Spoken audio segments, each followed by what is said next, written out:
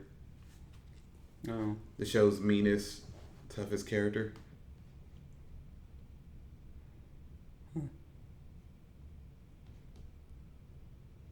You know Idris Elba. Yeah, I know Idris Elba. Right, making sure. James Gunn, who directed my favorite movies in the Marvel universe. In the Marvel. Guardians of the Galaxy. Oh, tight.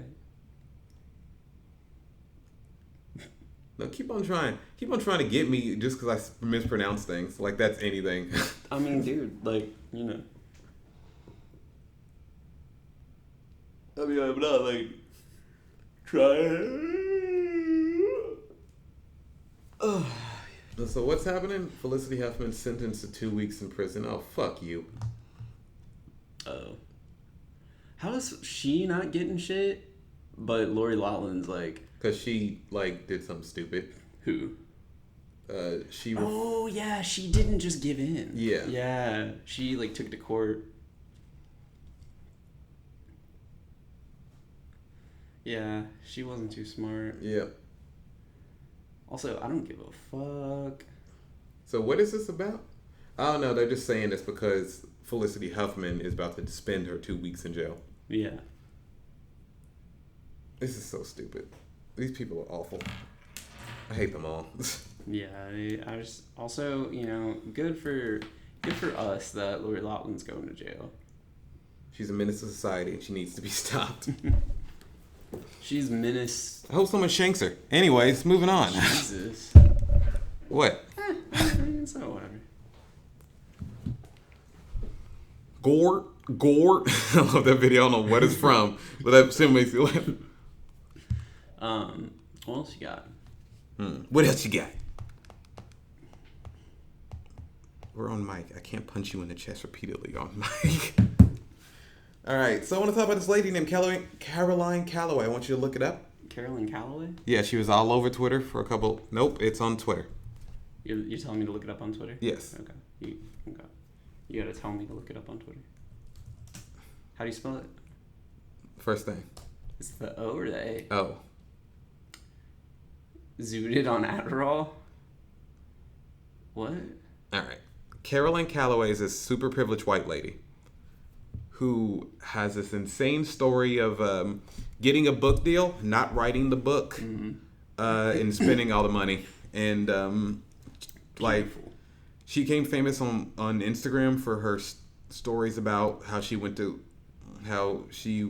college at Cambridge, like one of the two big colleges in England. Yeah. Had a British boyfriend, cheated on him, still continued to feature him in his Instagram captions, continued to bother him after they broke up, including... She cheated on him. Yes. Tight. Making a great case. She just generally sucks. Yeah, she's kind of a shit. There's also this lady named Natalie who wrote some of her captions and shit. It's a whole lot. It's a big whitey white soap opera that's like low key enough that it's not such a huge deal. It doesn't really affect the world enough that I want to talk about it. This is quite a white girl journey and quite a depressing. I'm trying to find what I. All right, let me find it. I wish I could figure it. All right. Somebody named who goes by the name Kaka's middle name, at Kaka's middle name. Look up Caroline Calloway and just put at Kaka's middle name. You'd probably find it. How do you spell it? Just put, that's it. Kaka. Middle, S, middle name.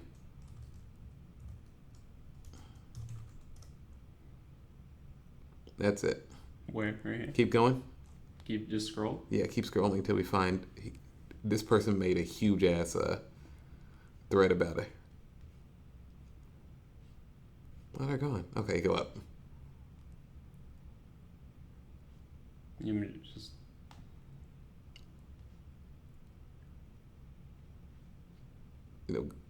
Go to the thing. Go to the page. Go to their page? Yes. Okay, a thread of my threads. It's probably in there.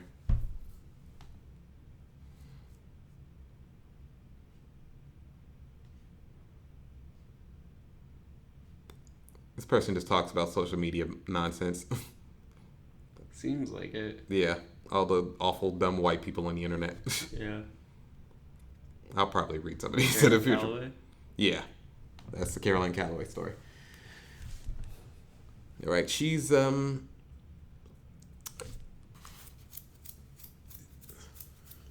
she says, Caroline is an Instagram personality from Virginia/New York who gained popularity for making long story-like posts on Instagram. Keep going. So where did it all begin? Caroline went to a fancy rich people private school, boarding school in Virginia. She took a bunch of Adderall from there. Her parents got money, so now she drains their bank accounts professionally. Do you want me to scroll? Yes. Then Caroline went to Cambridge. This is where her following started to peak. At Cambridge, Caroline started the super long Instagram caption thing, which is really popular with her followers. Oh, beautiful. Yeah, I couldn't read that shit. Yeah, I fucking hate that. Also, like, Instagram... I still don't care about someone's fairy tale life in general. Yeah, is it a fairy tale, like, in general, or is it is her life being compared to a fairy tale, or is, like, she writing it... I'm just using that as a term. Okay. I just mean her idyllic life that people Okay. want to have Okay. of going to a rich... No, I get that. Yeah. I was talking about fairy tale memoir. There's no dragons. She's not, Okay. not a literal princess. So it's like her life is a fairy tale. Yes. Okay, understood. Some people criticize Caroline because she overly romanticized Cambridge and acting like they were all living in like Harry Potter and not real life. She also allegedly faked a disability or something to get a cuter dorm. Yeah. Oh, shit. She's shit. Basically, the second she stepped into Cambridge, she started dating a guy named Oscar. This is who most of her captions were about and a major source of success. Why do all the English guys look like that, though? Click on this picture. This one? Any of them. Yeah. Yeah. He's a fucking jockey. They go to Cambridge. It's the most English school possible. That's fucking lame. In 2015, Caroline got, not a jockey. That's a jockey. Yeah, but like, it's a specific like rich people sport. You know, the one with horses? I mean, not the one where they hit a ball. Polo. Yeah, it's polo. Oh, okay. Polo. That makes sense. Yeah. Then polo players do look like jockeys. Yes. You pretty much have to dress like that. I guess, yeah. And it's, like my shirts. What? You know that sport people play on all the shirts I wear? Oh, yeah. Yeah. It's that sport. Polo ass? But in real life. Oh, okay. In 2015, Caroline got a book deal to write about her boyfriends and her life at Cambridge. She gets $500K, $16,200 in advance, which is very generous, rare for someone who's never been published. $162K. Yeah, whatever. So it's 16,2K. Gotcha. 2K16. All right. She got NBA 2K16 in advance. She's a jock. Yeah. At some point in this timeline between 2014 and 2016, she cheats on Oscar and keeps dating him. Oscar, why are you so mad? Bitch, my girlfriend cheated on me. Go up. Around July-ish 2017, he either finds out or something and they break up.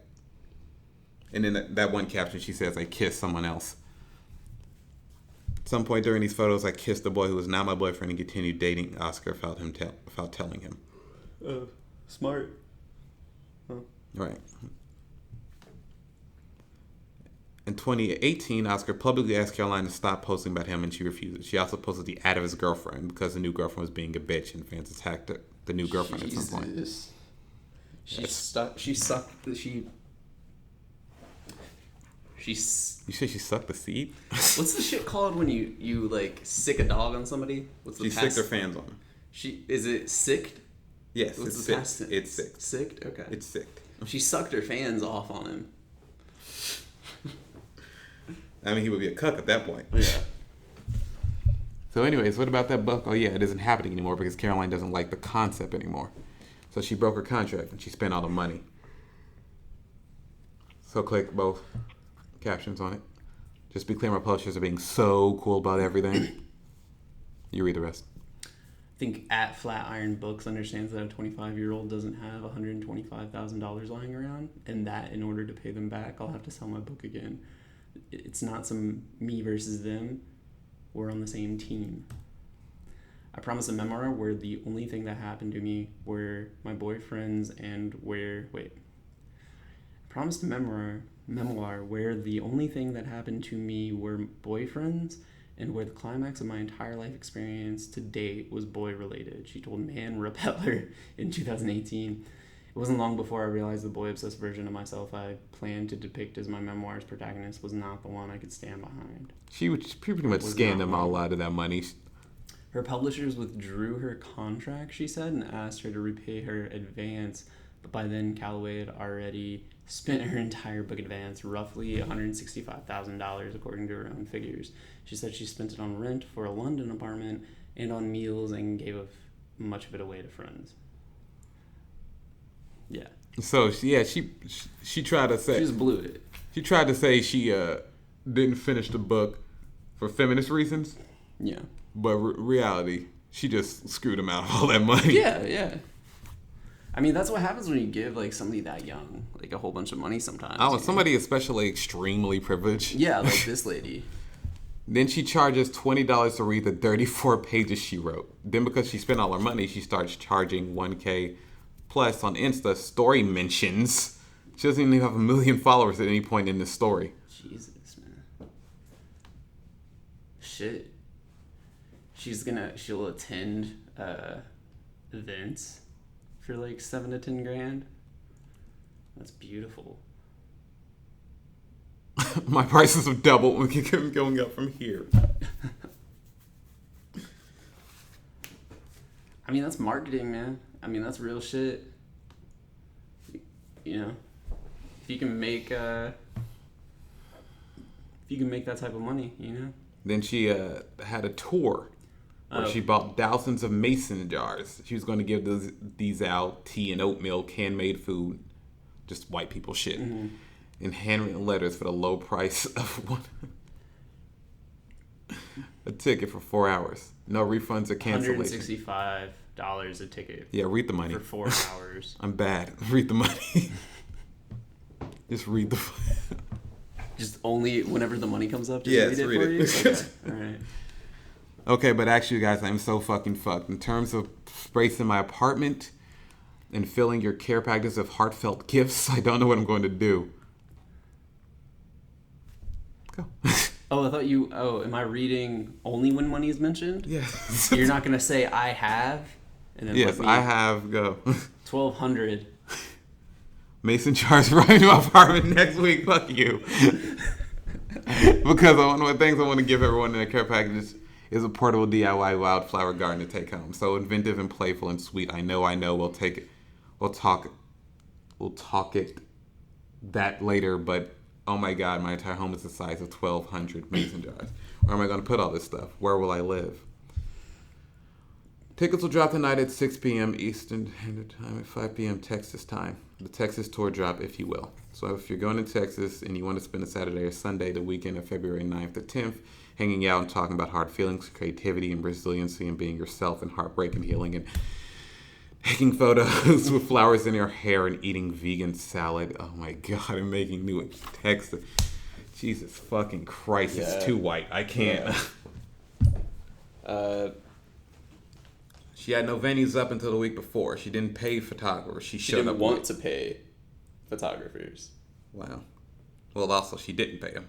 Yeah, really.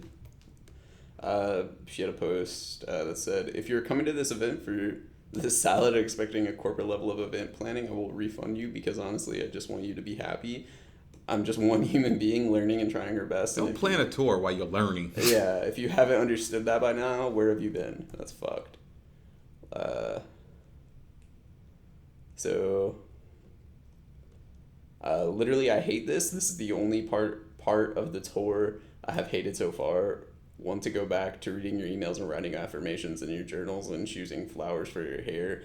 Even the mason jars don't even bother me that much because A, I think it's hilarious, and B, I know big picture they will make amazing gifts, and I love giving you gifts.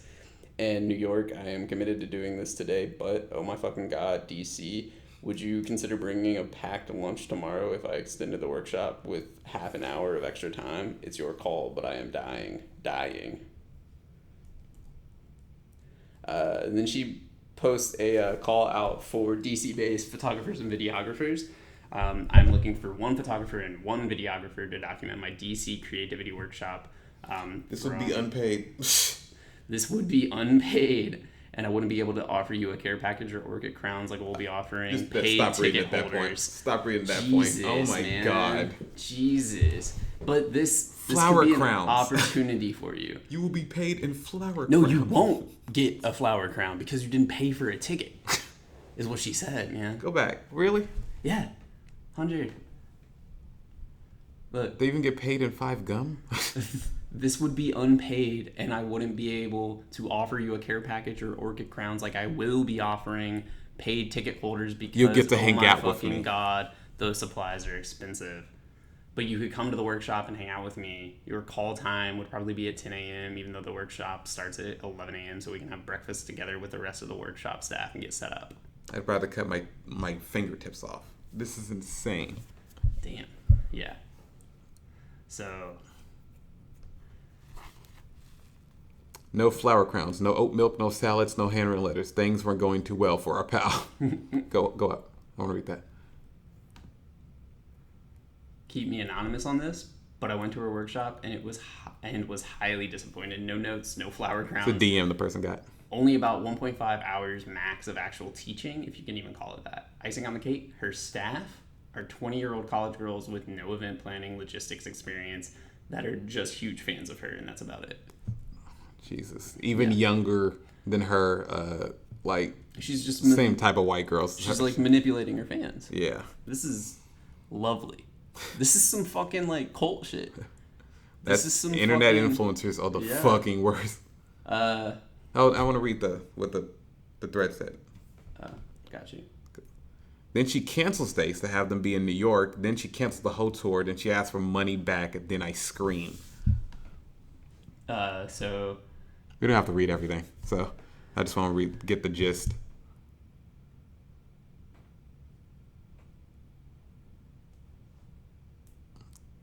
She's asking people if they would rather be in New York. Yeah. Then she said her staff told her that they should all be in New York. Yeah. Then move on. Next one? Yeah. Yesterday I found out about a Twitter thread criticizing my tour. I think that criticism is really valid. I apologize to anyone who felt cheated by the price point, whether you attended a tour or not. I take full responsibility for letting my total inexperience with event planning and greed create a situation where the details of the tour... At least she admitted greed for once. Yeah, and that creating a situation where the details of the tour were ever changing, preparation was inadequate, and the event did not match the description by the time it went on.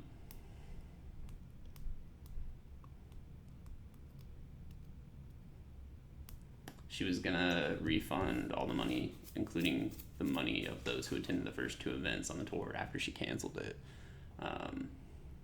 She only have 2 dates? She had 2 dates. Wow. On the tour, actually go through. All the while, a woman named Kayla makes a big Twitter thread about this mess. Kaylee, sorry. Yeah. Yeah. Makes a Twitter thread about this mess. Caroline, in response, makes hate t-shirts about her to sell. Okay, that's a solid move, though. Go back. I want to see what's it say? Stop hate following me, Kaylee. Wow. That's all it says. She really made a shirt. Go up. Yeah, that is targeted harassment. Yeah, still. Oh yeah, using her name like that. Yeah, yeah. It's kind of fucked up. The whole situation doesn't blow over well. Caroline returns to traditional posts again after a while because she lost money on the tour. She gets mad at different people who write about her. So this is from the New York Times. The caption influencers Instagram, known for photos that inspire envy and ire, has also become home to those who write their hearts out. We can't read that, really. Okay. She's in that article. Okay. This is where I'm going to veer into the less documented, less concise Insta stories part. She's making posts, but most things after the tour occur on Insta stories without screenshots saved. So, both of us are barely awake, so we can barely talk. I have more caffeine in me though. Caroline apparently goes slightly bonkers. She starts going to therapy, which is good. We don't have to read everything. Oh, okay. Eating off the floor of her apartment and spending over $200 a month on collective writing space in New York. Beautiful. Caroline justifies how sloppy she is being by saying she's 27. Let that sink in. 3 years from 30. 27. Emily Ratajkowski and Louis Tomlinson are both 27. Yeah. It's being a privileged white lady. You know, just having your parents pay for everything. And, Jesus. Yeah. She's been unemployed her entire life. Go up. Somehow she continues to afford to live in her apartment on the Upper West Side of New York. She goes to Pilates and the gym. $400 plus cardigans. $400 plus dollar cardigans in June goes to that $200 a month collective space. Right. Earlier this week, Caroline talked about how she jumped over a subway turned south because she couldn't afford to pay the subway fare. The subway fare is $2.75. Also, like, public transit. But she could easily do that with how much money she's got. Yeah, you got a point, yeah. All right, now I understand. She's not a poor person. She's not broke. It's fine if poor people do that. She is in no way a poor person. She's just doing that because she doesn't want to spend the money. Yeah. And she's doing it because she can afford to live in her apartment. And live this luxe lifestyle. Yeah. Okay. People say, Caroline, why don't you just not spend $400 a month on cardigans then? Caroline gets mad because we are shaming her privilege. The greatest quote from Offer. Oh, yeah. I don't remember that character's name. Neither do I. Phoebe, I think? Maybe, yeah. She says, a richest, someone who's prejudiced against rich people. No, that's a normal person. She begs people to buy her merch, Venmo her, or do sponsored content. She laments the horror that will happen if she gets a real job. People really do Venmo her too, which is fucking wild. She says, like, either I have to get a 9-to-5 job and stop making this content for you, or for free, or I can start. You can start running some type of sponsored content and keep current content production levels as they are. We'll see what happens. Let's get back to what we were talking about. Where were we?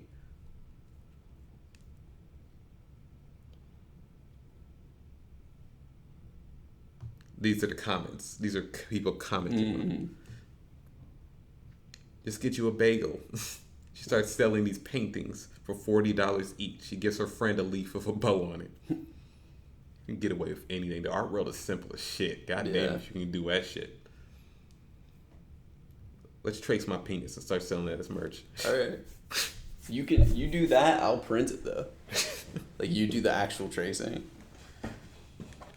I don't want to touch your crusty dick.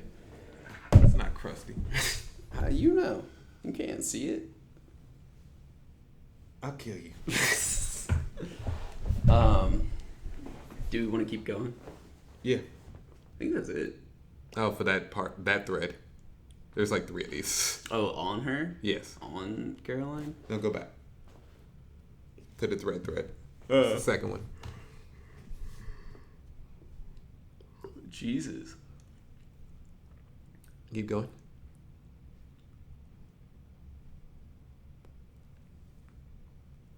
All right, keep going.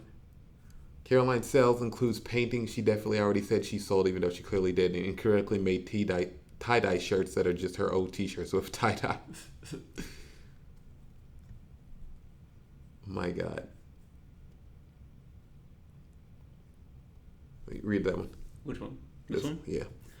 Plus, if all these sales are happening like she claims, will Caroline be paying taxes on this $6,000 income? Venmo isn't supposed to be used for business for this reason. Shady stuff. filing information for New York State residents. If you are a New York State resident, you must file Form IT-201, Resident Income Tax Return, if you meet any of the following conditions.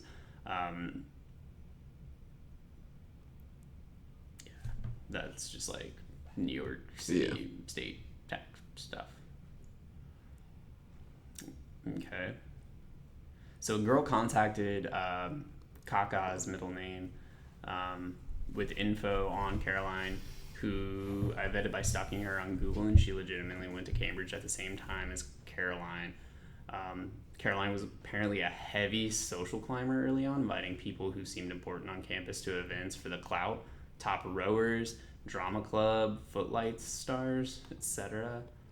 Footlights is pretty much the theater club at Cambridge. Oh, I'm glad you said that. And also that's what's her name? Lori Laughlin's daughter. That's why she showed her, because she's also a rich girl, extreme example of privilege. This is why she just put her there. That makes sense. Who went to college for no real reason other than for clout. Yeah.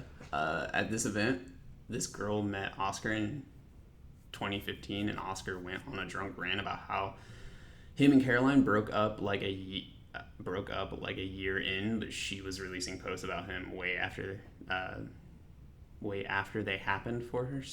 Story post, which you know to be true. Yeah. He seemed really regretful and bothered by his association with Caroline, because obviously everything she posted and still posts heavily involved him, which confirms that he's been upset about this for a long while. He's really just a cool, normal dude. Her parents have hella money and are in the Cayman Islands very frequently. The West Village apartment and the Virginia place was their home base of sorts when they needed to be in the U.S., but they own a lot of properties worldwide. Caroline used to tell her parents she needed the West Village apartment for X amount of weeks, and her parents would let her stay there. However, she was secretly renting it out as an Airbnb for extra cash without telling them. That's fucked. This is the same West Village apartment she now lives in. So if she's paying rent, it's to her mom. Yeah. I mean, that's not surprising at all. What? I pretty much assumed it was her parents paid for the apartment. Yeah. Oh, yeah. On top of all of this, she was scamming people out of their money. Caroline bought a May ball ticket from a mutual friend, which is a few $100s.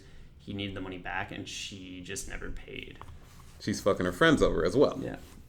Caroline is just... Caroline. She's the reason for the word, bitch. Bitch. I hope you something crash into a ditch. Just not playing. Hope your ass die in prison. She was renting the apartment and had the book deal and more than enough money, but just was a shitty friend who wouldn't keep up on money she owes. Lastly, she was widely disliked on campus. Cambridge has issues with access to all social classes. Cambridge doesn't want to be presented as a place for the super rich and wealthy. It isn't all polo and balls, but a place with real people issues. It is associated with like the rich in England. Yeah, like Cambridge has problems. Yeah, it is the big university, it's like the big Ivy League equivalent. It's elite as fuck. And it's like Harvard if Harvard didn't let in like, the plebs. It's more ancient than Harvard. Yeah. And it's I mean, you can go to Cambridge if you're a pleb. Mm-hmm. I feel like Harvard's probably worse at that than Cambridge. Really? Because America and England both have huge class issues, but I can imagine Harvard probably being maybe a little worse at this point. Yeah. People felt like Caroline undid a lot of the work towards accessibility at Cambridge because she presented everything with such elitism and made it seem more posh than it really was. So she presented it as this rich people's school. So she fucked up the way the school wants even to be presented. Mm-hmm. Seemed like Great Gatsby, pretty much. Yeah. Oh, she chose the last name Calloway for herself instead of her real last name, Goshaw. Yeah, that makes sense. Because it sounds like Nick Carraway from The Great Gatsby and is way more fancy than Gottschall. It is. Calloway does sound like a way more fancy. Yeah, it does. Go up. She also had bad grades. Yeah. I don't know what those mean, so I didn't want to say it. What? Which one? She had a third at least 2 years in a row, which is virtually unheard of, especially for art history. Basically like a big F in American grades. I don't know what that means. Well, just explained it to you. Basically, yeah, I know, but like I don't understand like their grading system, so yeah. It makes no sense to me.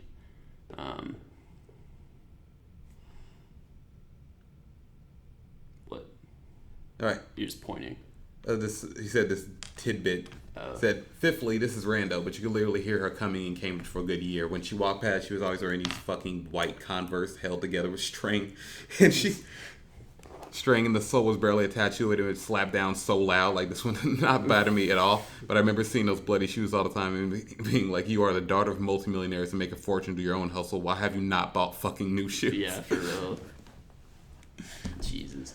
Especially, I mean, of course they were white Converse, too. Yeah. You remember that trend? What? Oh, preppy white girls wearing white Converse. I actually vaguely remember it. Yeah, that was a thing.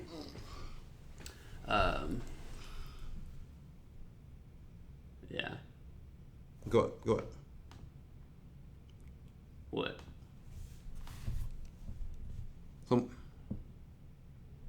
Yeah. So, yeah. Just what we already knew. Her mom owns it. So an art history major at Cambridge DM'd me and told me this, and just because I know nothing about Cambridge, I thought this was interesting.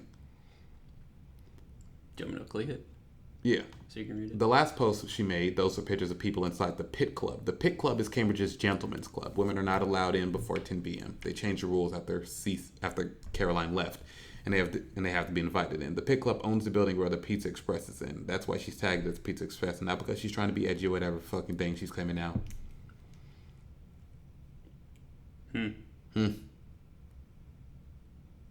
Okay. I thought that was important. I didn't know what that was. What? I don't understand what she's talking about.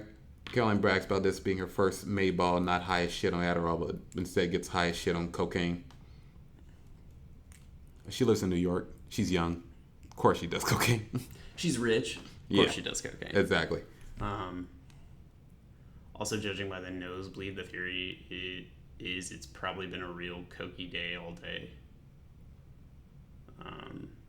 That's just people calling her. Now it's just calling her cocaine. Yeah.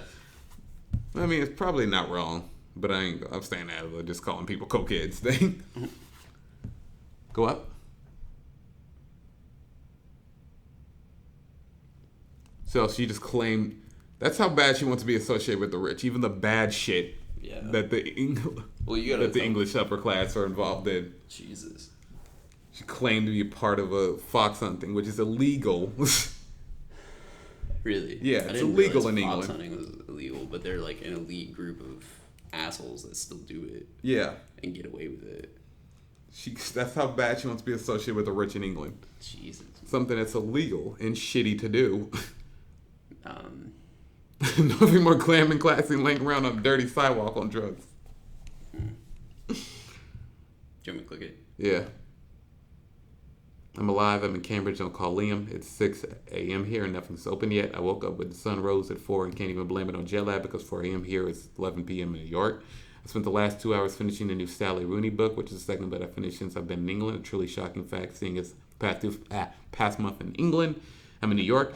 I've been slowly working my way to do one Noah Bareilles book, and also, okay, I don't give a fuck about what book she reads.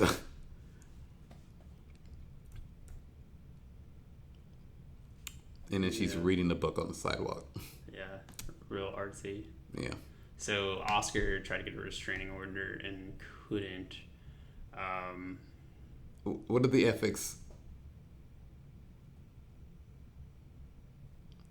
Okay, this is her post. Mm-hmm. What are the ethics of posting your photos of your ex on Instagram? You shouldn't do it. Those are the ethics. Yeah, it's rude. Yeah. No matter how bitter you are, don't do it. Unless they died. You sound. And that's the reason they're your ex. Exactly. Unless it's Mac Miller and you're Ariana Grande, there's no reason to do it. Yeah, it's pretty fucked. Go back. Unless you're Ariana Grande and it's Pete Davidson in a couple of years, don't do it. Shit. You're not wrong. I don't want to answer this question. Same.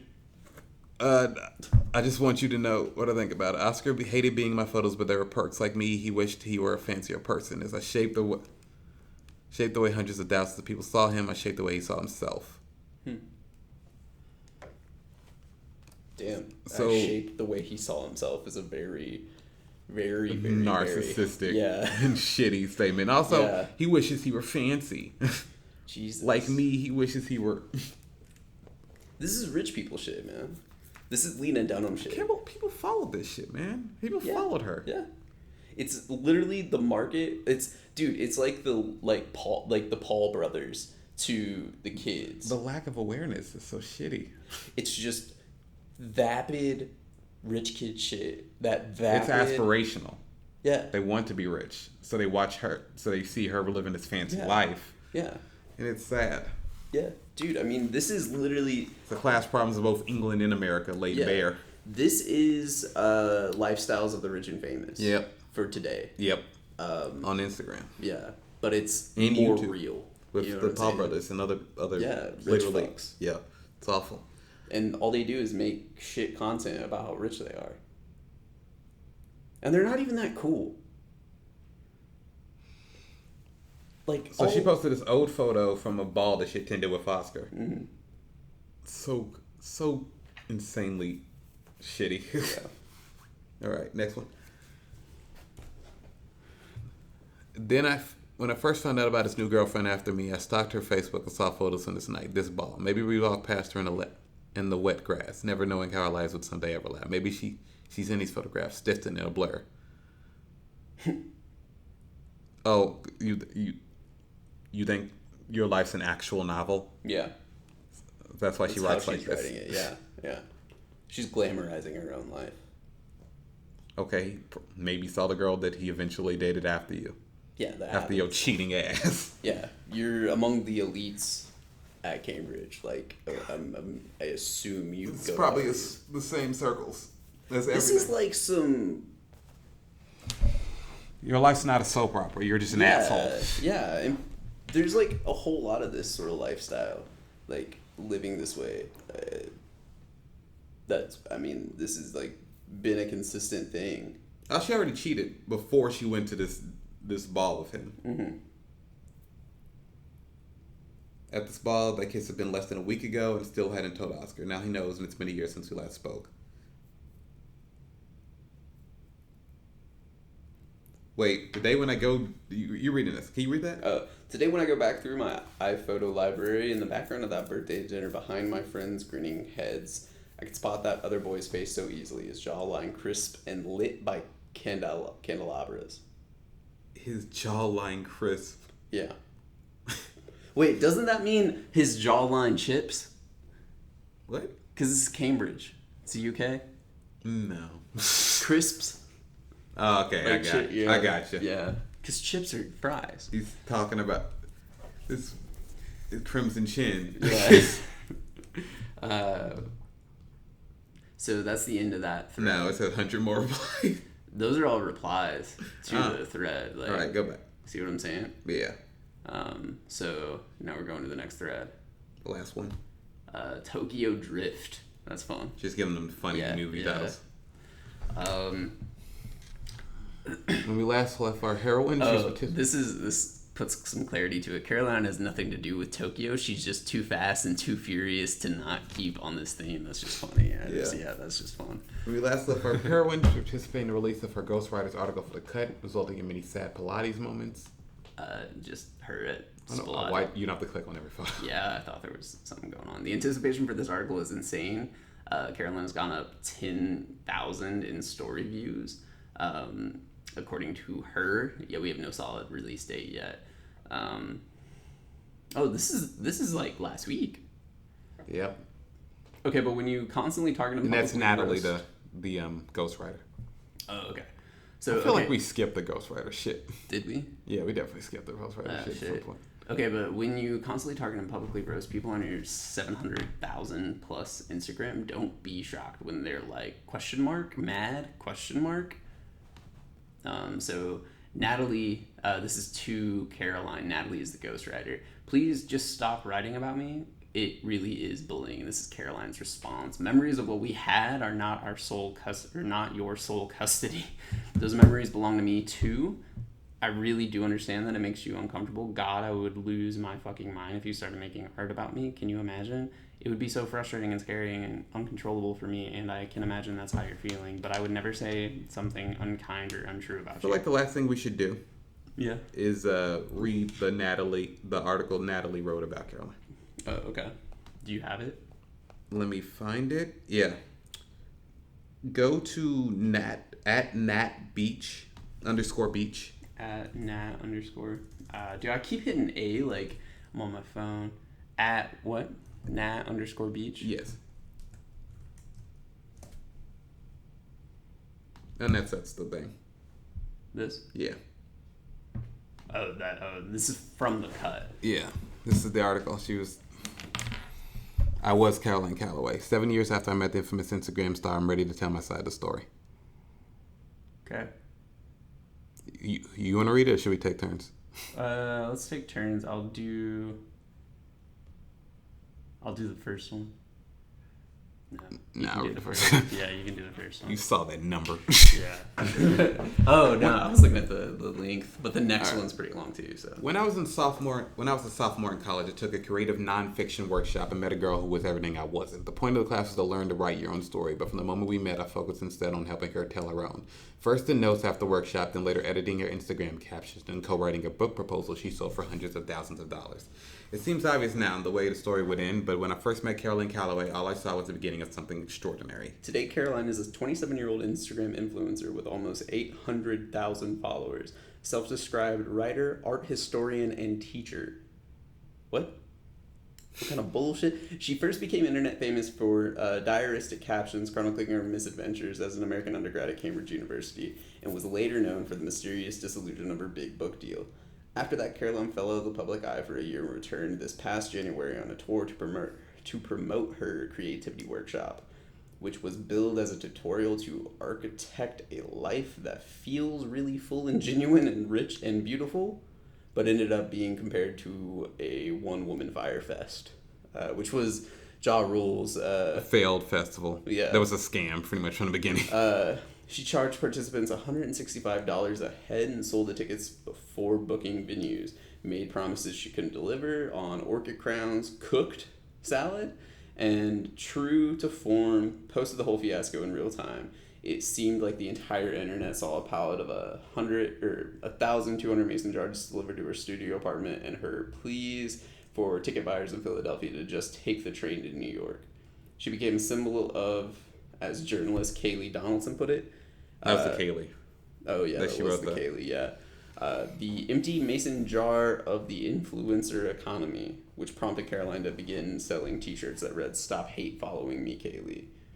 More recently, her Instagram has been filled with emotional posts about this very article, which she knew was coming. For almost a week, she's been posting constantly about how much she misses our friendship, how hurt and ashamed she is about whatever she thinks I'll say here, how relieved she is that I broke the trust in our relationship so she can now write about me too. It's been surreal watching this unfold from my desk job in Los Angeles, but I'm not surprised she's taken an essay of mine that didn't exist yet and turned into a narrative for herself. Caroline was the most confident girl I'd ever known. They're both 20-year-old NYU students when we met. Caroline arriving late to the first day of class wearing designer dress, not knowing who Lori Moore was, but claiming she could recite the poems of Catullus in Latin. She turned in personal essays about heartbreak in boarding school, had silk eyelashes, and wore cashmere sweaters without a bra. She seemed like an adult, someone who had just gone ahead and constructed a life of independence. I meanwhile was a virgin with a meek ponytail, living in a railroad apartment that was sinking into the Gowanus Canal. Canal. It's Canal. It's canal or Canal. Yeah. Okay. Canal. See, like that's anal with a cane. Yeah. That's shit. All right. So no, this is pretty obvious what happened here. Yeah, she's just a. Do you remember anything about the book The Great Gatsby? Yeah. You remember how Nick believes the main character, right? The narrator. Like yeah, we'll go with that. We'll go with Nick as the main character. I believe it's Nick, right? We may or may not be right. Let me look it up because I haven't read it. I've read it before in high school. Been a I long haven't time. seen it. But also, it doesn't really matter. Yeah, but what I'm trying to say, I need to. Okay, all right. It's like Nick's fascination with Gatsby. Yeah.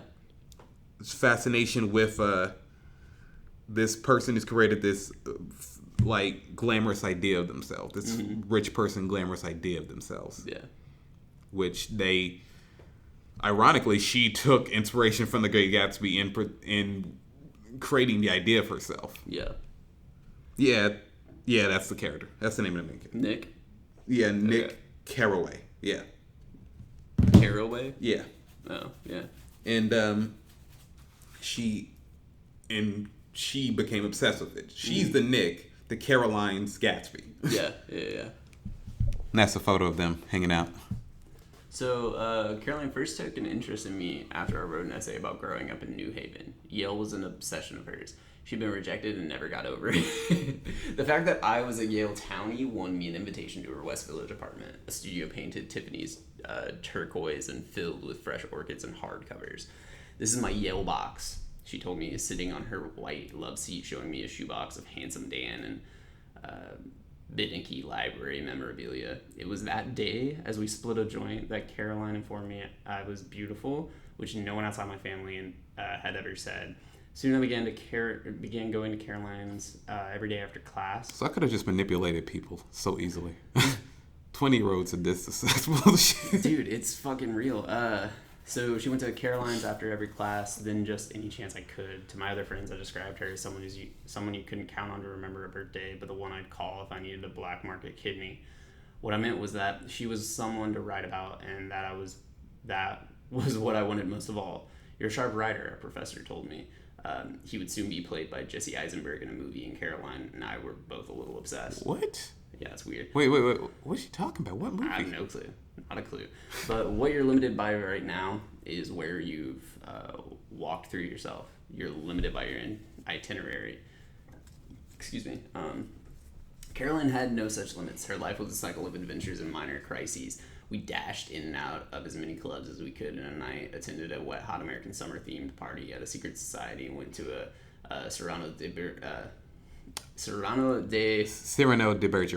Bergerac on Broadway, which Caroline wept through as if it were a religious experience.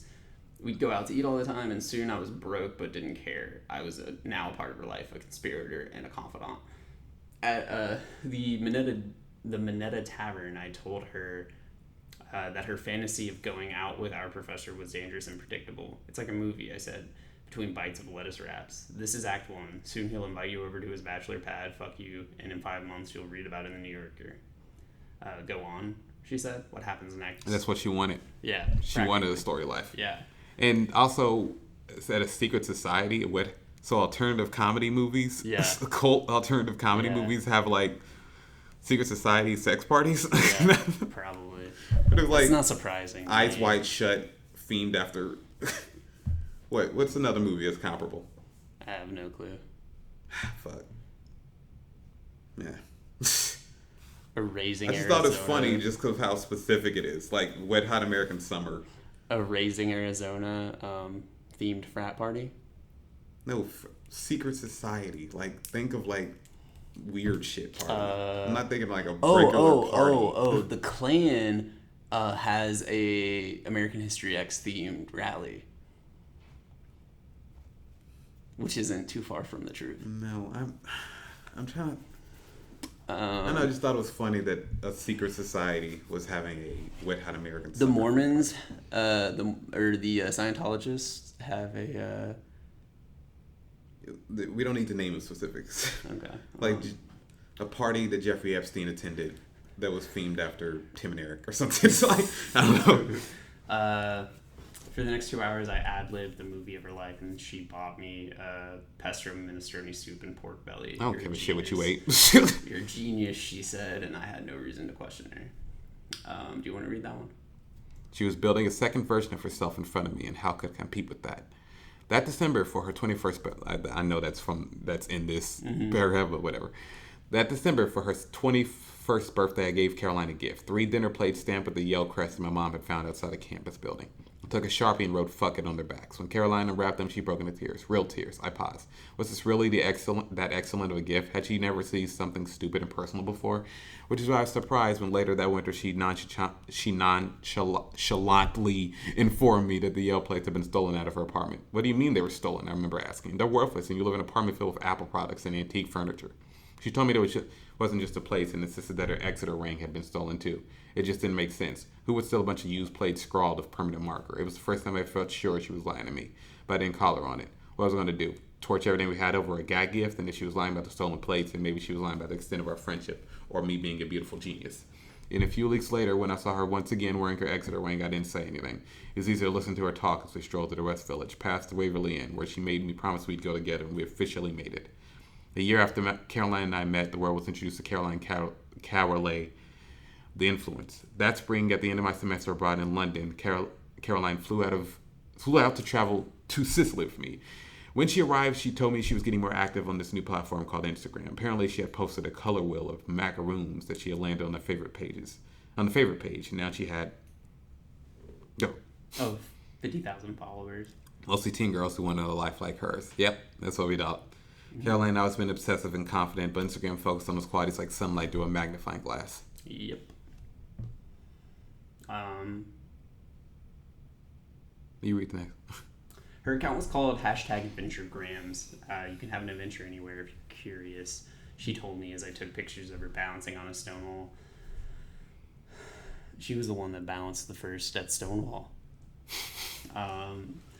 That's what the brand is about. It doesn't matter where you live or how much money you have. You could be a teen from Nebraska, and by following me, you can feel like you're here. Okay. But I was the one who was actually there, standing right next to her, and already I was beginning to feel invisible. When we left our room in the morning, she packed several outfits so she could pose for days worth of photos in one afternoon. Meanwhile, was deputized as a photographer, instructed to find her best angles and keep my shadow out of the frame. Smart move. It's an amateur mistake. Bugs the shit out of me. What? You never show your fucking shadow in a photo. Yeah. That's like just bad filmmaking, bad photography. Meanwhile, it was when Caroline was satisfied, we got the shot. Wait, what are you reading? When Caroline was satisfied, we got the shot. We'd hurry back to the hotel to connect to the Wi-Fi, brainstorming the caption together. After she posted the photo, she would hold her phone in her palm and watch as the comments rolled in, responding to each one. She was building a second version of herself in front of me, and how could I compete with that? I should have been having the time of my life in paradise, but Caroline had a way of making me feel small, as if I had folded myself up like a travel toothbrush, so she could take me along for the trip. This must have been the part where she started probably verbally abusing her and shit. Yeah. For a long time, though, the way I remember this vacation was through the photos she posted, the sea glass and cave exploring, the pizza we ate at what Caroline mistranslated as the fountain of female shame. And then there was the single best picture ever taken of me at the summit of the volcano, steam billows behind me, and I'm just adjusting my glasses, which belonged to Caroline. I never felt better than when viewed through Caroline's eyes, but a year later I came across the journal I'd kept on the trip and realized how bitter I'd been. I found myself wishing something bad would happen, a humiliation, like the one I feel always I had written. There has to be a price for getting everything you want, for never being embarrassed. It read like a tantrum. I'm beginning to feel like a child or an unpaid intern. I wrote, both of which I had been recently and never wanted to be again. She does actually seem like a good writer. She definitely seems like a really good writer. She just had a shitty narcissistic friend that she wanted to be as well, that took advantage of her when she was young and, impressionable. Yeah.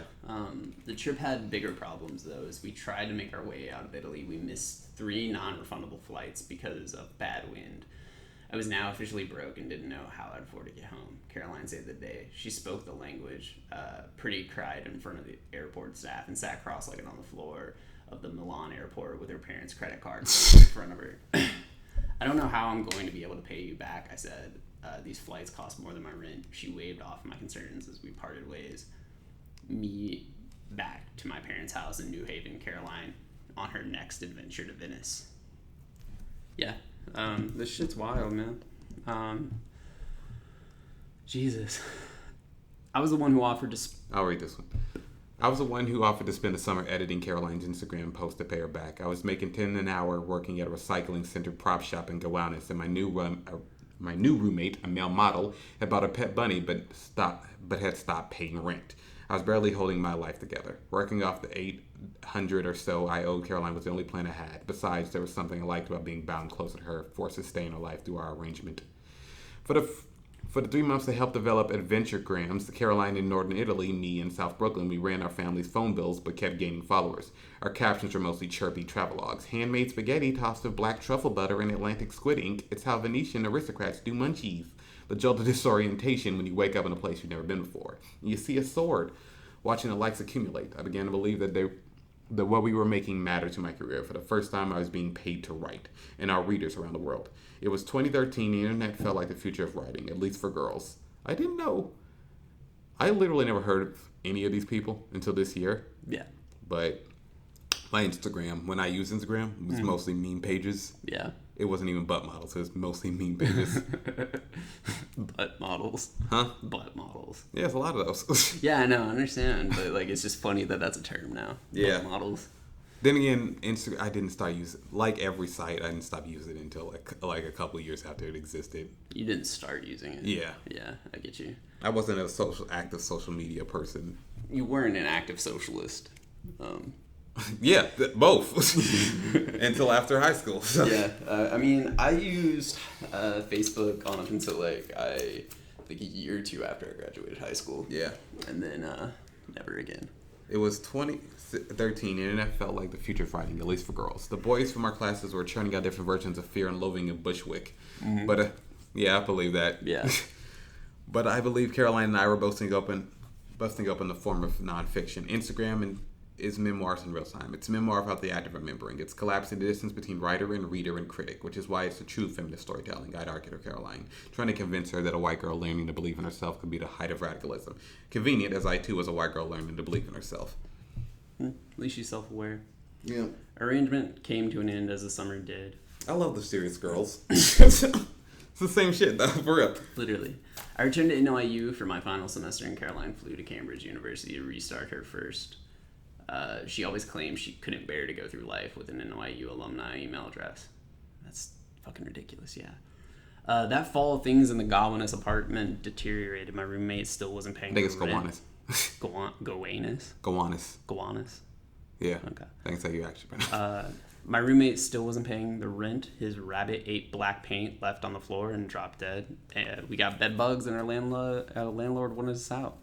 Caroline's West Village studio was sitting unoccupied, so I asked if I could sublet for a few months for a reduced rate in exchange for working on captions. Caroline agreed, but a week before I think that's the Airbnb that she was talking about. Caroline agreed, but a week before I was supposed to move in, she called with a change of plans, something about the value of gold having dropped and her family being low on money. Now she had to rent the apartment on Airbnb and needed me as the super. Greet the guests, clean the bedding. She would pay me $200 a week, which she assured me would be more than enough to rent some other place, which is ridiculous. That's $800 a month. That's no. My first day on the job, I let myself into the studio. I'd thought I'd be living in to tidy up before the guests arrived. There was a bag of 4-month-old trash on the kitchen floor, and Caroline's white comforter was stained. I balled the comforter up, stuffed it under the bed, and sank to the ground the night before. I had been on a date with an older man. He bought me a few drinks and took me back to his place in Bay Ridge, where he called me a whore and hit and choked me in bed. Jeez. Jesus Christ. That morning on the way to Caroline's, he texted me, "I hope your chest isn't still sticky." Ugh. Second time she had sex. Jesus. It was only the second time I'd had sex, and all I wanted to figure out was how to make it an anecdote to laugh about, an experience that would make me interesting. Wanted to be a cool Brooklyn girl about it, but I kept thinking about how on Caroline's first day at Cambridge, she met a handsome Swede who filled her room with flowers and was entirely devoted to her. If I were more like Caroline, I thought more beautiful and fun. If I radiated girlishness, then men would view me as someone worthy of care. I would have my own mindset. I would have my own midnight adventures with Italian gentlemen. My life so enviable that my only job would be living it to its fullest. Instead, that morning I had to chew my egg sandwich on the side of my mouth that hadn't been hit, and now I was cleaning an apartment I'd never live in, belonging to a girl I could never be. Jesus Christ. I mean, she truly does make this sound sad as shit. Yeah. So, yes, Caroline, again, I great don't writer. want to be your maid. I told her the next day over Skype, I'm sorry, I can't help you out, but can you ask someone else? Oh no, Natalie, I would, she said, her new boyfriend sitting supportively next to her. It's just, you're the only one of my friends who needs the money badly enough to take the job. Wow. Yeah. I've never heard a statement that can make your friends feel poor more than that. Yeah. Jesus. I'll start saying that to you. God. Jesus, man. As a recent graduate and without a place to live, I moved back in with my parents. That Caroline girl is bad news, my mom kept telling me, echoing what all my friends have been saying since I came back from Sicily. Yeah, no shit, I'd reply. It wasn't as if I didn't know Caroline would always let me down. After all, no one knew her better than I did. She was the Dijonais to her Penny. I know you don't get it. It's a Proud Family reference. Oh, okay. There's an episode of Proud Family where Penny learns that she can't rely on Dijonais whatsoever. Which one's Dijonais? The girl, the black girl with the blonde hair. Oh, the onion head? Yes. The girl who looked like an onion? Yeah, Yeah, pretty okay. much. Yeah. That episode, I remember vividly because it seemed like a weird message for a kid show to be imparting. Not like a bad message, but like a message just to be like, oh, that's life. What was like sometimes you cannot trust your friends. Yeah, for sure. What were you gonna say? Oh, nothing. You gonna say what was something? Dude, we got this is a big ass article. All right, let's go back up. Ooh, shit, where were we? Yeah, dude. We were King's College, dude. Keep going. I think we're underneath a photo. Right here. Nope. No? Oh, shit. Oh, it was right here. Yeah. Okay, yeah. Well, I struggled to find another job and stewed over how. Dude, are we gonna read this whole thing? Yes. Really? Yep. You know we're already 2:20 in. Just finish it, and that'll be it. Okay. While I struggled to find another job and stewed over how I'd been treated by Caroline, she came to post daily in Cambridge without my help, growing her fan base internationally and making new posh friends. I submitted captions we wrote together as work samples of corporate social media positions, but never heard back. I placed adventuregrams at the top of my resume, describing myself as an editor, or if the listing called for it, the personal assistant to Miss Calloway. Shit. Which he essentially was. Yeah, pretty much. I eventually put my BFA to good use, finding work, painting apartments, editing college essays, and packaging Urban Outfitters jewelry in a Chinatown warehouse between a funeral home and a fish market. A couple friends and I found a Sunset Park apartment filled with natural light and German cockroaches, and I settled into a post-grad existence that I hope was more than just making rent, but somehow added to a writer's life. I actually need to read more. Yeah, you do. So I'm enjoying reading this. Yeah. And I love... How dare you? I need to read more too, so I can't say shit, I'm enjoying reading this. Yeah. Because I love words, and I love all the words you used. Yeah. In the spring of 2015, I began receiving texts from my friends and family along the lines of, have you seen this Caroline story? And is your Instagram family actually famous now? And apparently she was on a press tour, written about in the Daily Mail and Mick, or Mike, whatever, or the Daily Irish Slur. She had an agent, Bird Level, who also represented the Fat Jew, Kat Marnell, and we didn't know it at the time, but the author of Crippled America, Donald Trump. Wait, is that a joke? I'm not sure. Is that the book? Is there was Crippled America a book? Let's check it out. Or is that just a joke about Trump? How to Fix Our Oh, that's a Crippled book America. by Donald Trump. Yeah. I didn't know he had other books. Yeah, no, dude, that doesn't... Yeah. Crippled America, How to Make America Great Again is a nonfiction book by... It was written during the campaign. Yeah. I didn't know. All right. Jesus, man. I thought it was just the art of the deal and that was it. Remember the Fat Jew?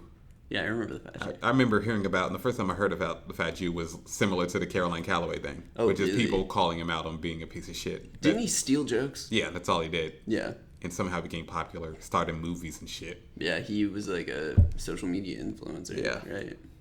It was my greatest fear. Caroline was leaving me behind. It had been ages since we last spoke and even longer since I written with her, but I reached back out. We can read this one. Oh, sorry, I didn't realize you had already... Oh, fuck, we'd already started reading that one. I thought we were starting from the jump. You must be so happy with that 90,000 followers and counting. I feel strange being an exited onlooker. I emailed her with no response. Excited? What did I say? Exited? Yeah. Want to bounce ideas off of me? Let me know. I'm here for you. Yo, get back to me, girl. I just want to check in and be your ally and do some planning. That September, I finally got the call. Caroline was back in New York. Her book proposal was due after the weekend, and she needed my help. I grabbed my toothbrush and headed up to her apartment to get to work.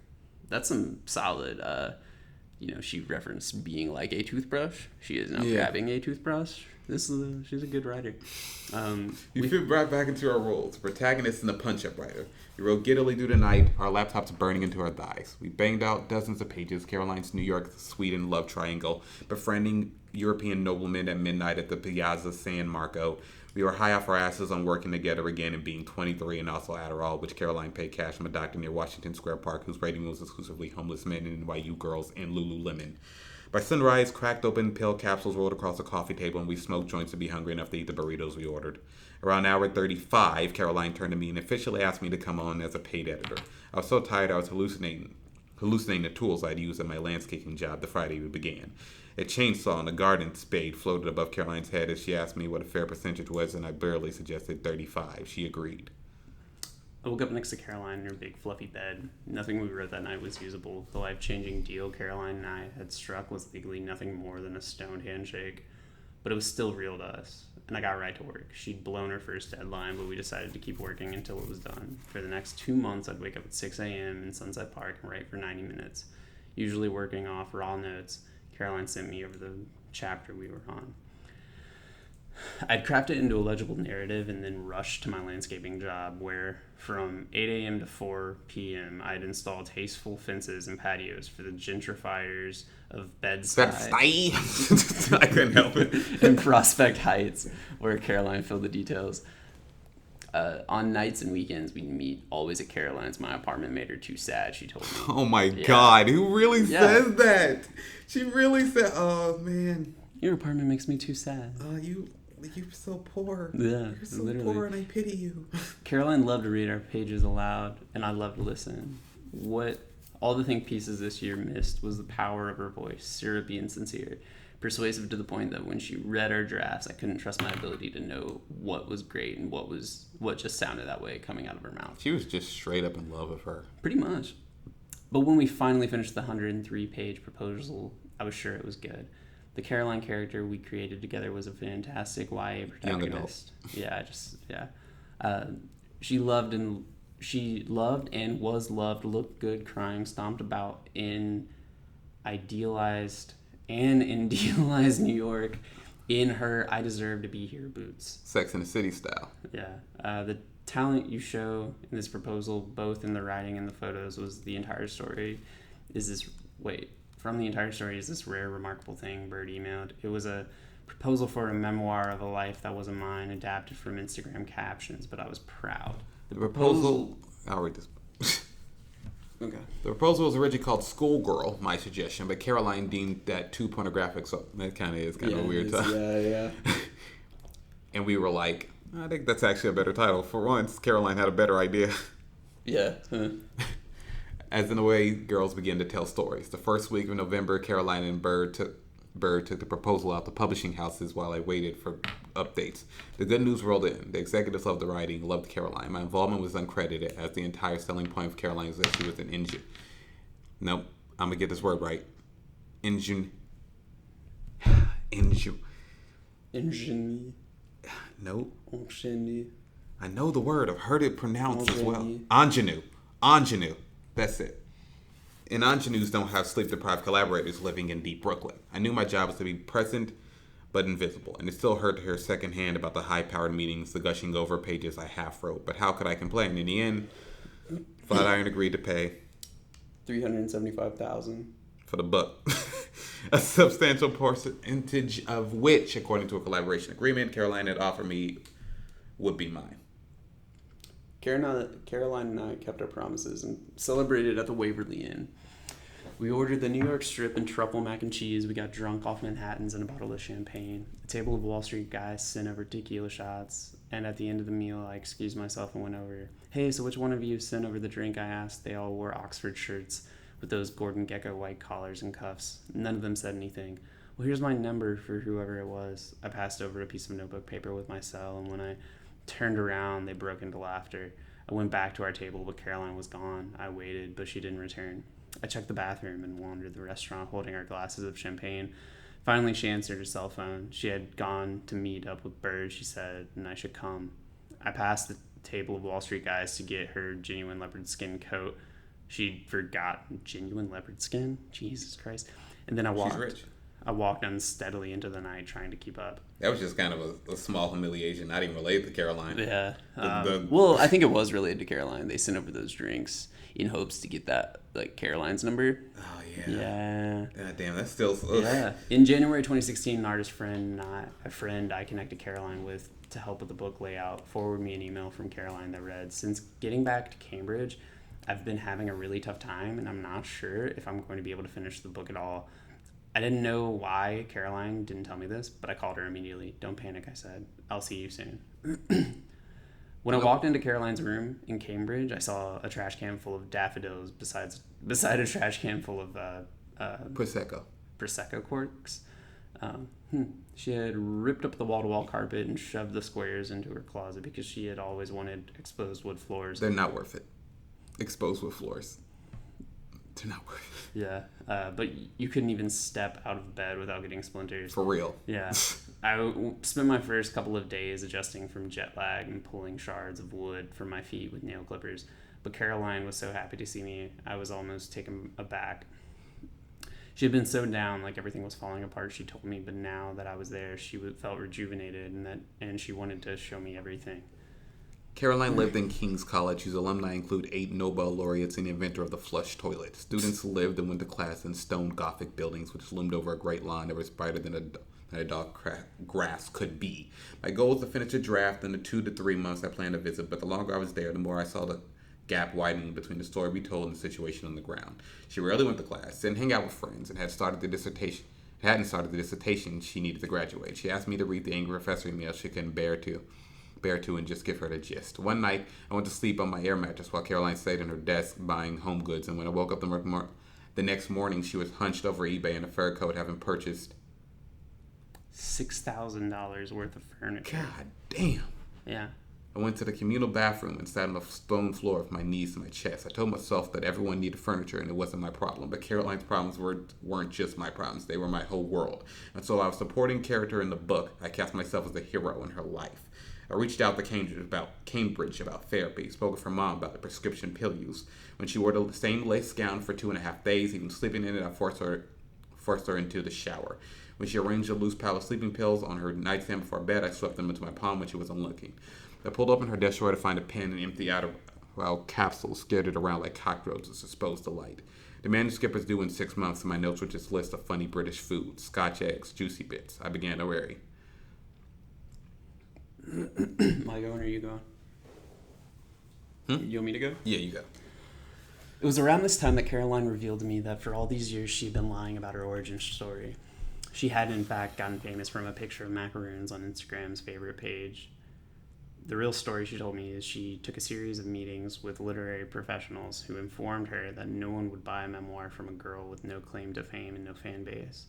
And so Caroline made one online. Oh, and so Caroline made one online. Yeah. Taking out ads designed to look like posts to promote her account and buying tens of thousands of followers. Caroline says this was before the Federal Trade Commission published guides for influencers. Also, now that's illegal. Yeah. This could ruin everything, I thought. We had sold the proposal based off a false number. Wouldn't there be consequences? If the bedrock of Caroline's Instagram account wasn't true, then was any of it? But to Caroline, the ploy was a statement of intent. She was a self-made woman exploiting a new form of media. Women spend too much time apologizing for promoting their work, she told me. Even knowing that Caroline was the ultimate unreliable narrator, I still trusted her. After all, she was constantly calling me her best friend and work wife, telling me she loved me. I thought we were in this together. That began to change the weekend we went to Amsterdam. I got this one. The trip was ostensibly to view Goffs. Van Goghs. Van Goffs. Van Gogh. Huh? Van Gogh. I know, but it's Van Goffs. Huh? I'm going to say it either way. Okay. Van Gogh's almond blossoms for Caroline's dissertation, but we ended up going out, having a few drinks, and flirting with a bartender at a tavern known for its beef stew. That's how... Beef stew and apple pie. I know, but no, Van Gogh is how Hannah Gatsby said it, and Annette almost said it that way. Oh, okay.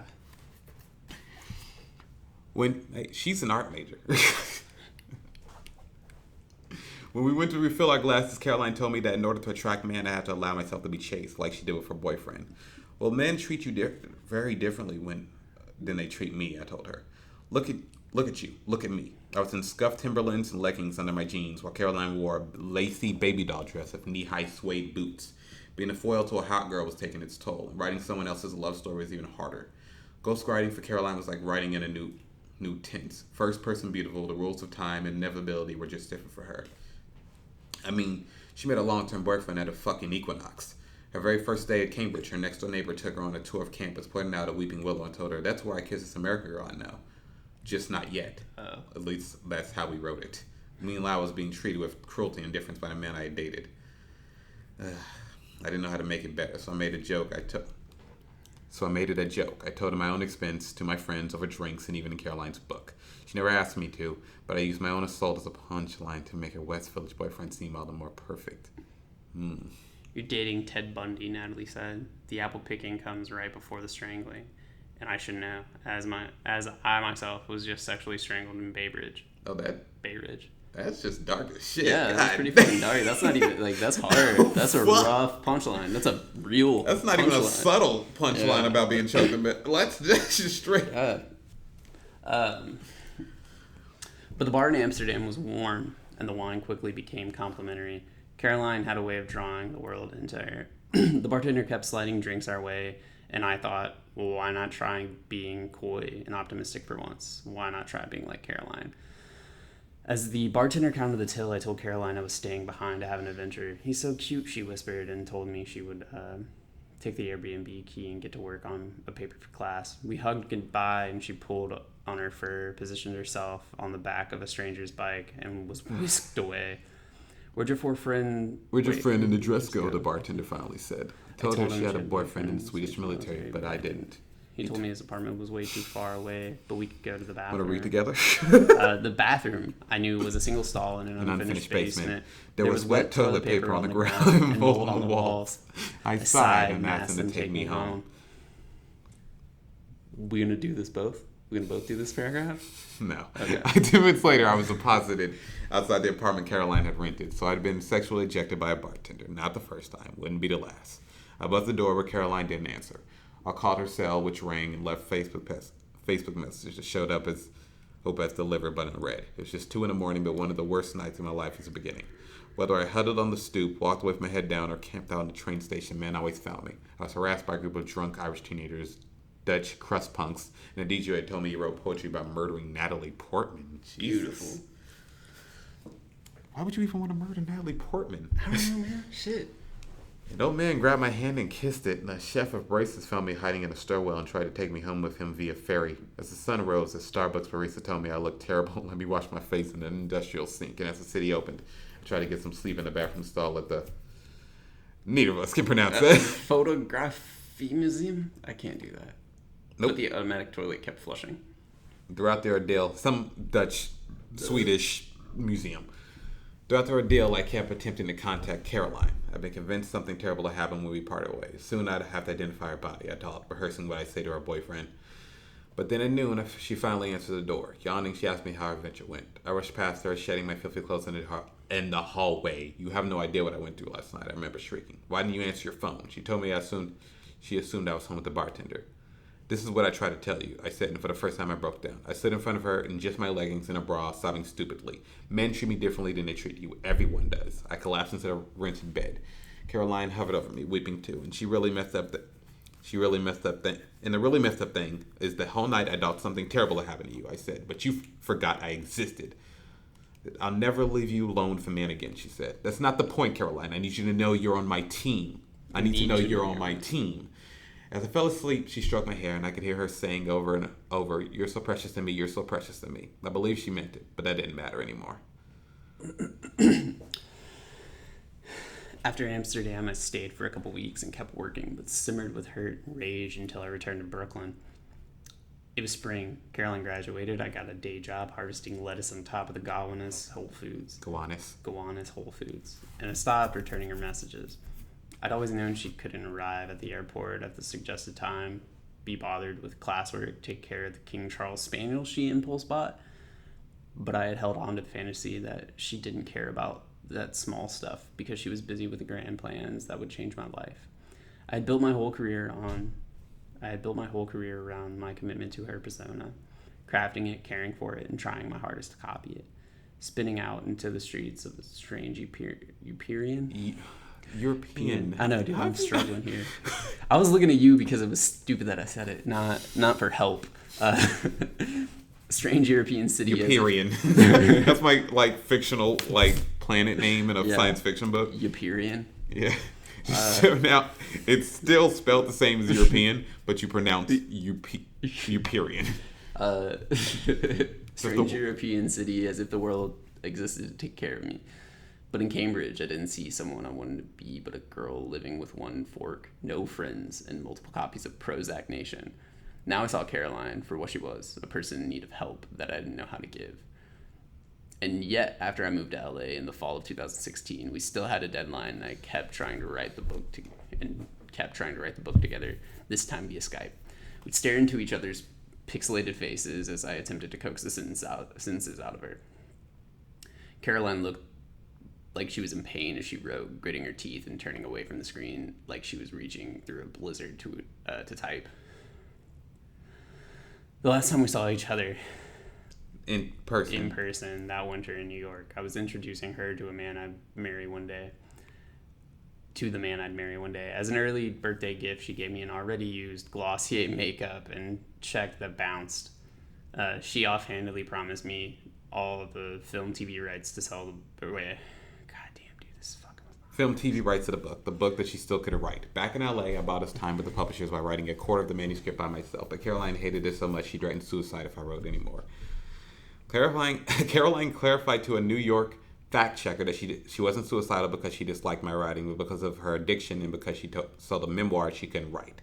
After I said that, I pulled away and watched in real time on Instagram as she counted down the days until she missed the final deadline for her book contract. Caroline claimed her failure to write the manuscript was an intentional stand against the patriarchy in the publishing industry, and since her life story be defined by the man she dated. Jesus. Anywhere. Just like I said, like I told you. Exactly what it was. Oh, she brushed it off? No, she tried to use feminism to dismiss it. Anyway, her publisher asked her to return over $100,000. Caroline says she's continuing to work on a resolution with the publisher. We had fights, both stupid and serious. Why does your self-actualization have to come at the expense of people close to you? This is essentially girls. Yeah, literally. Is something I said to her. Caroline's response: It's important to me to make things I feel are important to make without anyone telling me what to do. If you feel that it's harming you emotionally or professionally, I think you should examine those feelings in yourself. Fuck you. I got work at a pencil store. My feelings are more important than yours. Yeah, it's literally what she just said. And told her I would never actually say that to you, man. I appreciate that. That's how I feel, but I would never say that. Since then, Caroline has become, for me, something to explain during job interviews. A party anecdote. People ask me if she's a female Billy McFarlane, both characters from Ingrid Goes West. Huh? That's a movie that came out a couple years ago. It stars Anna Delvey with an art history degree. Who's Anna Delvey? I don't know. I'm gonna look that up. But I pushed back. If it was just money and fame she was after, all she had to do was be quiet and let me do the work. She could have been unpaid. She could have been paid hundreds of thousands of dollars, gone on the tour she always wanted, and recorded the audiobook in that beguiling voice of hers. Beguiling. Beguiling? Beguiling? Okay, yeah, beguiling. Beguiling? It's beguiling. Beguiling. Oh, beguiling. Yes. Beguiling. The way you... Beguiling. It's so humid. Have you never heard these words pronounced? Yeah, no, I've never actually heard beguiling pronounced. Oh. I've seen it. Also, the screen's kind of fucking with me. Like, reading off the screen kind of fucks with me. But she had to be the one to tell her own life story, even if she couldn't. Caroline was caught between who she was and who she believed herself to be, which in the end may have been the most relatable thing about her. This is why when people ask me if Caroline is a scammer, I try to explain that she is. Her first mark is that if she is, her first mark is always herself. Anna Delvey, by the way, was another New York woman that hung out with rich people, but wasn't actually rich herself and scammed her rich friends out of millions of dollars. She also showed up to court in like bunch of like rich, like fashionable outfits that made her look real cute. Yeah.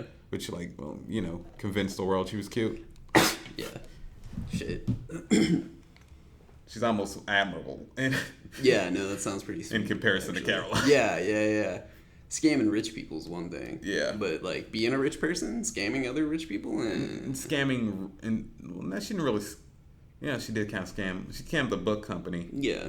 Well, and, and didn't let give a us shit do about that. anyone but herself. Yeah, let the poor people do that. Yeah. Rich people. Let's Robin Hood these bitches. Yeah. Caroline and I hadn't spoken in 2 years until I reached out to tell her I was publishing this essay. I wrote too many versions of the email, some draft still fierce at her, another calling myself the fox in the henhouse of her life.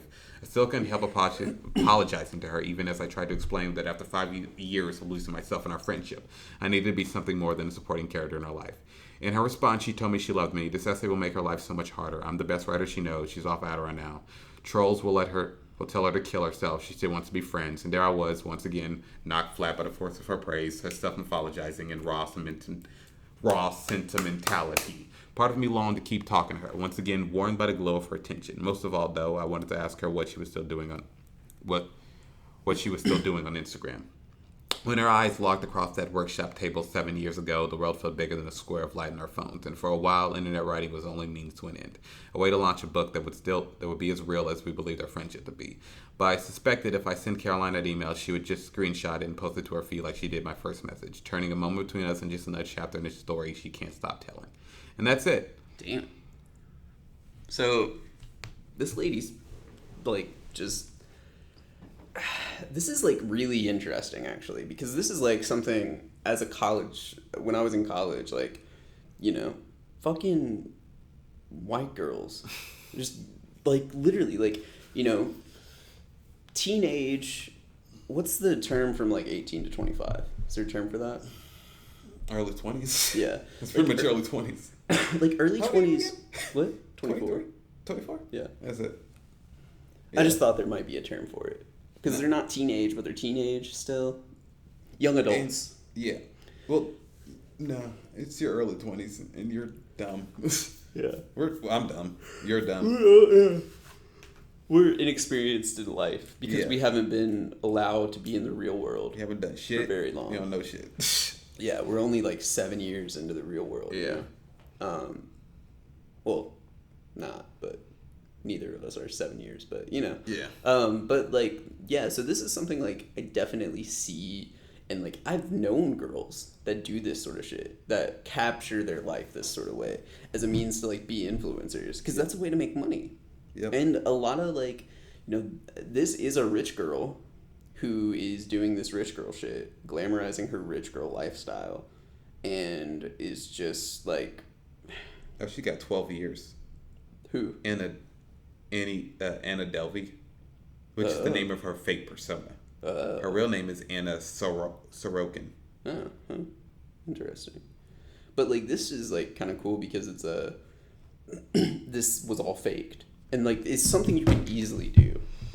It's something you could very easily do, just like this lady did. And there's also something that I'm sure people do. People have like scammed and made rich out of this I shit. saw a lot of people talking about this story on Instagram, and I was dismissing it at first. It's like, who cares? She was just some internet fraudster. Because I read about the book deal. This essay, it's still not the biggest deal ever. It still really ain't shit story, but it's a pretty cool story. Fascinating story. This would be an everyday shittiness. This would be a really cool screenplay. Nah. Like I don't know if there could be a movie out of this. Really, like the actuality of it. I think it would be interesting. Nah. Really? Okay. It sounds like a toxic female friendship. Oh, That's okay. really all it is. Yeah. At the end of the day, Yeah. just like one girl's, she doesn't she's not the hot girl. Yeah. Not the rich girl. Yeah. And she was taken advantage of by her hot rich friend. Yeah. That's really all that happened here. Yeah, pretty much. And that's like kind of a, I don't know. It's a interesting sort of thing. There's international travel, but still there's really, it's just like, you know. Yeah. The shittiness. Yeah. And it's like a, I don't know, man. It's a really, you ever think about like how like, for me, like I was, and my friends growing up, I was like the rich kid, you know? And like, oh yeah, because you lived in the suburbs and shit. Yeah. And like, well, I mean, my friends still kind of lived in the suburbs. Because I mean, our area is all suburb. Yeah. You know what I'm saying? So, but like, my parents' house was a little bit bigger than everyone else's, and like, you know, they didn't know that my parents were like $170,000 in debt against the house they had practically paid off. Jeez.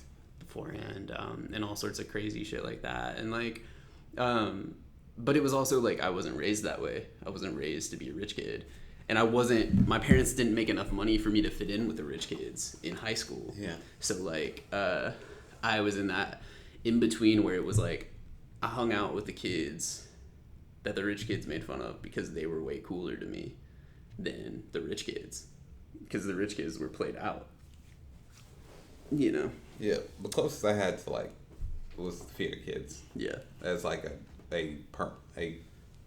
friend group. Yeah. I mean, I hung out with a lot of different people. Yeah. I had class friends and shit. So. Yeah, I know. I had class friends too. Yeah. Like friends you basically only talked to during that class. Yeah. And you never saw outside of school. Yeah. Yeah. My outside of school friends were mostly like adults that worked at places that I had to go to. Yeah. Yeah. Like the Boys and Girls Club staff. Yeah. The closest thing I had to a friend at the Boys and Girls Club. Yeah. But yeah, man, like, it's like a... And then like that dude from the Watch Dude. Yeah. It's like, I've never had friends like this because I try to see people for what actually is going on in their lives. Yeah. And like, you know, it's a very,